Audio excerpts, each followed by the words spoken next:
স্বপ্ন শব্দটি শোনা মাত্রই কল্পনায় চলে আসে অন্য এক জগতের কথা। স্বপ্ন সম্পর্কে রাসূল সাল্লাল্লাহু আলাইহি ওয়াসাল্লাম বলেন, মুমিনের স্বপ্ন নবুওয়াতের ৪৬ ভাগের ১ ভাগ।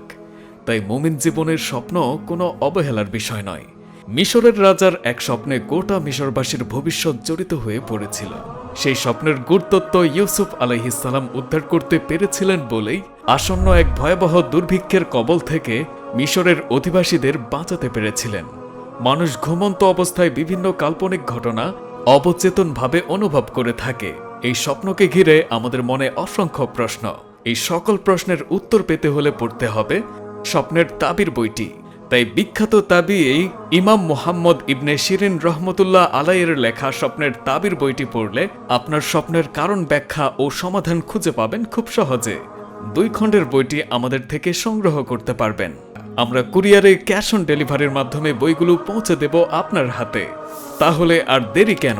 আরও বিস্তারিত জানতে ও বইটি সংগ্রহ করতে নিচের সেন্ড মেসেজ বাটনে ক্লিক করুন অথবা কল করুন স্ক্রিনে দেওয়া নাম্বারে।